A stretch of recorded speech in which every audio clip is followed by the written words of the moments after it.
Dear parents, കുട്ടികളോട് ഒരിക്കലും ഞാൻ ഇനി പറയുന്ന വാക്കുകൾ പറയരുത്. പലപ്പോഴും പാരൻസ് ദേഷ്യം വരുമ്പോൾ ഉപയോഗിക്കുന്ന ചില വാക്കുകൾ കുട്ടികളെ സംബന്ധിച്ചിടത്തോളം അവർക്ക് ഒരുപാട് വേദനകളും മനസ്സിനകത്ത് മുറിവുകളുണ്ടാക്കും.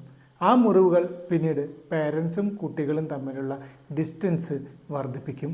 അതിൻ്റെ ഫലമായിട്ട് അറ്റാച്ച്മെൻറ്റ് കുറയുകയും ഫൈറ്റ് ആരംഭിക്കുകയും പിന്നീട് ഒരു കാലഘട്ടമെല്ലാം കഴിയുമ്പോൾ പരസ്പരം അങ്ങോട്ടും ഇങ്ങോട്ടും ഒരു ബന്ധമില്ലാതെ ചിലപ്പോൾ ആൻറ്റി സോഷ്യൽ നേച്ചറിലേക്ക് വരെ എത്തിയേക്കാം. അതുകൊണ്ട് ഇനി പറയുന്ന വാക്കുകൾ പരമാവധി പാരൻസ് പറയുന്നത് ഒഴിവാക്കാനായിട്ട് ശ്രമിക്കണം.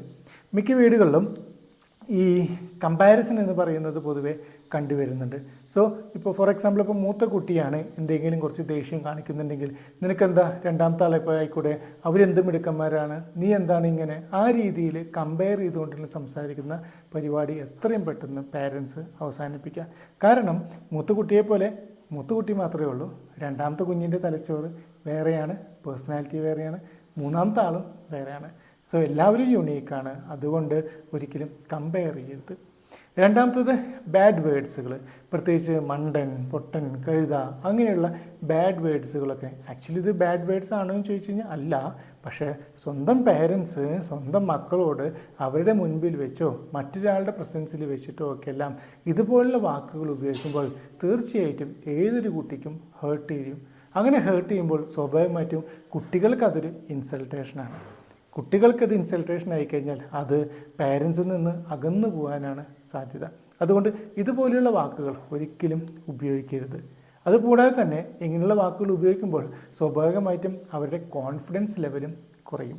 കാരണം എന്താ, സ്വന്തം പേരൻസാണ് പറയുന്നത് നിന്നെ ഒന്നിനും കൊള്ളില്ല എന്നൊക്കെയല്ല, അല്ലെങ്കിൽ നിന്നെ എന്താ കാര്യം, നിനക്ക് എന്ത് തന്നിട്ട് എന്താ കാര്യം, ഈ രീതിയിലൊക്കെ സംസാരിക്കുമ്പോഴൊക്കെല്ലാം അതവരെ എത്രത്തോളം ബാധിക്കുന്നുള്ളത് നിങ്ങൾ അവരുടെ സ്ഥാനത്ത് നിന്ന് ചിന്തിക്കുമ്പോൾ മനസ്സിലാക്കാം. മൂന്നാമതായിട്ട് മറ്റൊരാളുടെ മുൻപിൽ വെച്ചുകൊണ്ടുള്ള കളിയാക്കലുകളൊക്കെ എല്ലാം കുട്ടികൾ പലതരത്തിലുണ്ട്. ചില കുട്ടികൾക്ക് കളിയാക്കലുകൾ വരെ സീരിയസ് ആയിട്ട് എടുക്കുന്ന ആളുകളായിരിക്കും ചെയ്യും. അങ്ങനെയുള്ള മക്കളാണെങ്കിൽ ഒരു കാരണവശാലും നിങ്ങൾ മറ്റൊരാളുടെ പ്രസൻസ് വെച്ച് കളിയാക്കരുത്. അതുകൂടാതെ തന്നെ നിങ്ങളുടെ മക്കളുടെ കുറവുകളും അതുപോലെ തന്നെ എന്തെങ്കിലും അവർക്ക് ക്യാരക്ടർ ഇഷ്യൂസ് ഉണ്ടെങ്കിൽ അതൊക്കെ മറ്റുള്ള ആളുകളോട് നിങ്ങൾ ഷെയർ ചെയ്യുന്നു. ആ ഷെയർ ചെയ്യുന്നതും കുട്ടികളെ സംബന്ധിച്ചിടത്തോളം ഇൻസൾട്ടേഷൻസും കൂടിയാണ്. ഒരിക്കലും കുട്ടികളുടെ മൈൻഡിനെ ഹേർട്ട് ചെയ്യുന്ന ഇത്തരത്തിലുള്ള വാക്കുകളും പെരുമാറ്റങ്ങളും പ്രവൃത്തികളും പാരൻസിൻ്റെ ഭാഗത്തു നിന്ന് വരാതെ നോക്കുകയാണെങ്കിൽ തീർച്ചയായിട്ടും ഒരു ഹെൽത്തി ആയിട്ടുള്ള relationship, like parent child relationship എന്നാണ് ഇതിന് പറയുക, പാരൻസും കുട്ടികളും തമ്മിൽ നല്ലൊരു റിലേഷൻഷിപ്പിൽ നമുക്ക് എത്തിച്ചേർക്കാനായിട്ട് സാധിക്കും. അല്ലാതെ വടിയെടുത്തിട്ടൊന്നുമല്ല നമ്മളുടെ മക്കളെ നമ്മൾ വളർത്തേണ്ടത്. നമ്മളുടെ മക്കൾ നമ്മളെ അറിഞ്ഞ് സന്തോഷത്തോടുകൂടി അവർ വളരട്ടെ. ആ സന്തോഷം നിങ്ങളുടെ ജീവിതത്തിൽ മൊത്തം പ്രകാശങ്ങൾ ഉണ്ടാക്കട്ടെ.